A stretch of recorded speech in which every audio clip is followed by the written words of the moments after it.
All right, I'll hit the A key, go back to our select tool. Let's zoom back out. The last thing, hit zoom back out.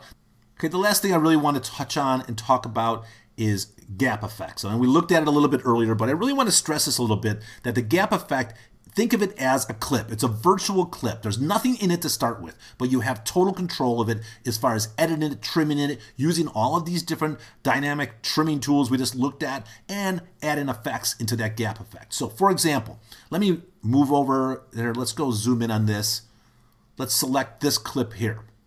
So let's say we want to create a gap effect above this clip. So we have this empty layer up here. What I'll do is I'll use my page up key, which brings my focus point, my primary, up to that top layer, which there's nothing there but the gap. And I've got this clip selected down here. And I want to create a cut, if you will, within that gap based on my selected clip. If I hold Shift and hit the V key, you'll see what I just did. I just created a cut in the gap layer above it based on the selection of the clip below.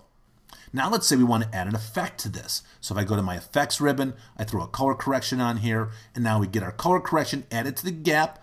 Maybe we want to make some adjustments. Let's increase my saturation a little bit, really blow this out. Let's take the contrast up a little bit.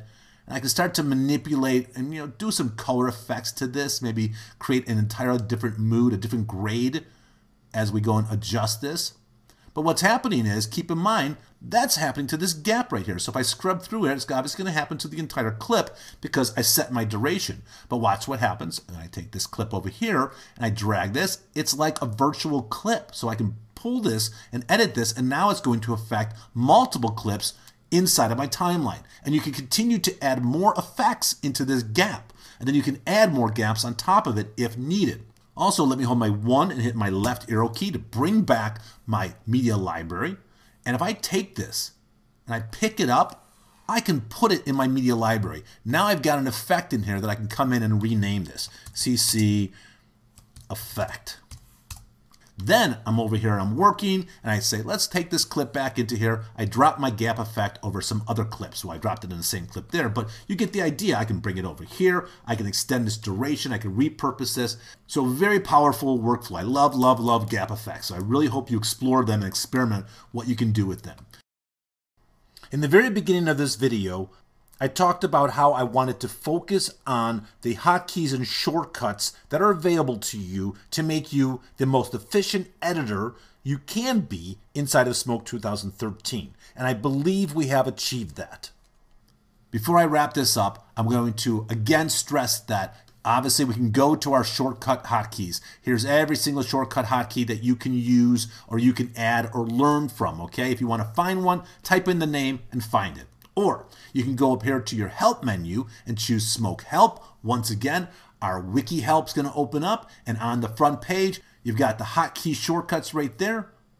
Click on the link, and here's all the different hotkeys that are available to you. Not just on the dynamic editing, that's what I focused on right here, the editing ones. That's really what this whole video was about. Access all of them. Lastly, I cannot end a video without talking about Grant Kay and the Smoke Learning Channel. Going back to Smoke, I go back over here to the help menu. I choose Smoke Learning Channel. We're going to go out. I'll pause this playback for a second. But here you have tons and tons of video that Grant has created. This is just such a great resource to help you get up to speed and understand Smoke. So I definitely recommend you checking out what Grant is doing here. He's constantly putting new videos up here. So once again, this is Ken LaRue from Autodesk. Please come back and visit my blog often, as I plan on continually adding tips, tricks, video tutorials, and just information about Smoke and what is happening. Thank you very much for your time, and I hope you enjoyed this video.